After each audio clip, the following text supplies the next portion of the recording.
Where else can we get? So we see the invitation. We see the explanation.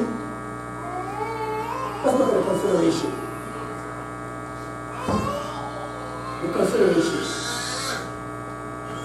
We have realized what's available.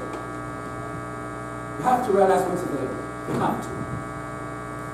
But how much of that have we acquired? Have we really taken advantage of God's offer? Have we? Notice, please, our possession. Look at our possession. Wherefore do we, in verse 2, wherefore do we spend money for that which is not bread, and the labor for that which satisfies not? Now, I realize that our salvation isn't bought with money, and we certainly cannot work enough to obtain it. I've said it many times and continue to say it. God isn't implying in our text that we have to pay, we haven't paid enough or worked enough for salvation. He is ever causing us to look within our hearts. He said, take a look at what's going on inside of me. What is the main focus of life? Many of they think it's all about a 3-bedroom home, a baseball boat, or a new car. Man tends to look towards his physical desire to obtain happiness. God is actually saying to us in our text, when He said, will all that be, all that you obtain, feed your family? Will it satisfy the desires to obtain more? Because guess what? Every time you get, you want a little bit more. Will the things be that we place emphasis on matter and eternity? That's what He's asking. Will matter and eternity, can they guarantee that we will pass from death unto life? We must not, church, we must not get caught up in keeping up with the Joneses and fail to make provision for our soul. The possession that we are to obtain from this world will not last. They will not be taken beyond the grave. It is foolish. It is foolish to spend life in search of that which isn't eternal and never satisfy anyone. I thought about this morning. We go after everything in life. We want this, we want that, and don't misinterpret me. Okay? You ought to say, you ought to do, you ought to try and make life a little comfortable for yourself. But we spend hours and hours going after everything but after God. This, where we are today, is our dressing room. It's like your clothes closet in your home. You don't go in your clothes closet and just live there. You go, you take what you want because you're going out. Somehow, our clothes closet, which is the world, we find ourselves dressed for heaven, but living in the clothes closet. We have no idea of how to go out. And we are being required by God to go out and share the good news and tell others about Him. So don't get caught up living in the closet. Because you're leaving one day. You want to leave here one day. And so make up your mind and desire that you are going to do what God says. So our possession ought not to be for that which will not satisfy, but reach out for that which God has to offer. Don't look at our potential. Last verse again, verse 2. Let's be wrap this up. How can Hearken diligently unto me, the verse says, now that part of verse 2. And eat that which is good, and let your soul delight itself in fatness. Life will have a share of difficulty. It's going to be difficult. No anything bad about it. You will have some difficult time. You will. You will. The Christian life doesn't always live in ease. It is possible to enjoy our life through Christ.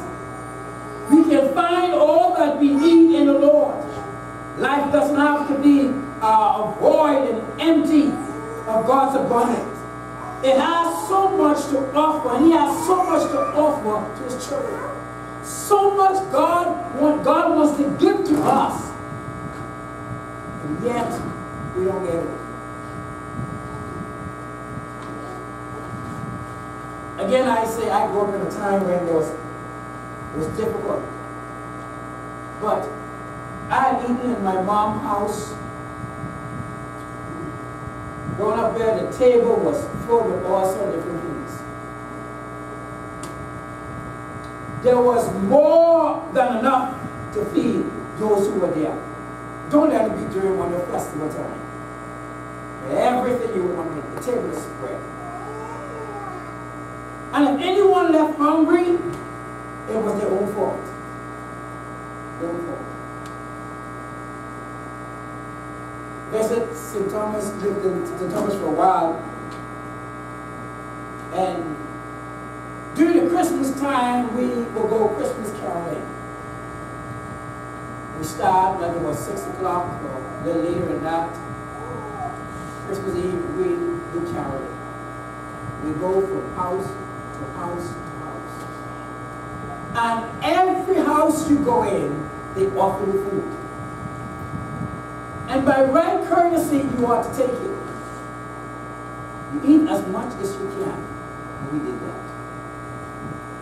And if anyone came home on Christmas and they had food, because they didn't want to.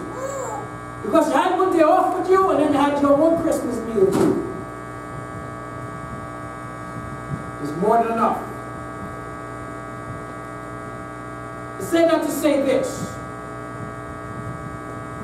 Those people had their table spread. You walk in the house, you sing the carols, and you just pick up, and depends on where you go, you just pick up things. It's free. You have to pay for it. Free. Church, God has a table spread for us. We go hungry at times.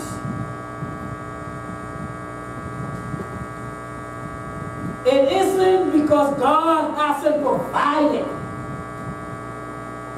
We simply choose not to eat. That's our problem. We don't have spiritual victory. We don't have the spiritual prosperity. It's simply because we have chosen not to eat. There's no reason, church. There's no reason for God's people to live life without enjoying the fullness of God. None. The old saying is still true. You can lead a horse to the water, but you can't make him drink. God has spread the table for you. He has invited you to come. You don't have to pay for it. The potential is great. He's offered everything. It's after you. Where are you today? Where are you today? Is your life a life of plenty? Or are you in need of help from the Lord? He has promised to supply our need. That's a promise from God. It is available without money or price. All that you need to do is come and find whatever your soul needs. Walk into God's storehouse and find whatever you need. God wants us to enjoy the benefit He has offered.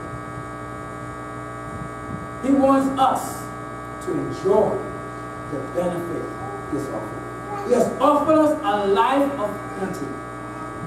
If you are lacking spiritually, if you feel spiritually drained, I invite you today to step into God's storehouse. The table is spread. Take whatever you need and walk out. Because Jesus has paid it all. And He's paid it for you.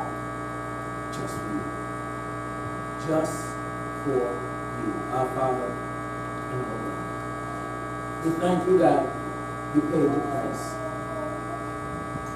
Everything, Lord, that we'll ever need and desire is in your storehouse. We can have and live a life of plenty because of what you have offered to us through Jesus Christ our Lord. God, spiritually, we can be more victorious than we presently are. But it's simply, Lord, because we have not stepped into your storehouse to take whatever you have offered to us. Pray, Lord, as we examine our hearts, we examine our lives today, that we'll see the areas in our lives where it's lacking. We'll walk into your storehouse and pick up that which our soul needs to live a joyful and a happy and a victorious Christian life. Thank you again, Lord, for the privilege to be able to stand and to share your word. Again, grant to us your divine faith.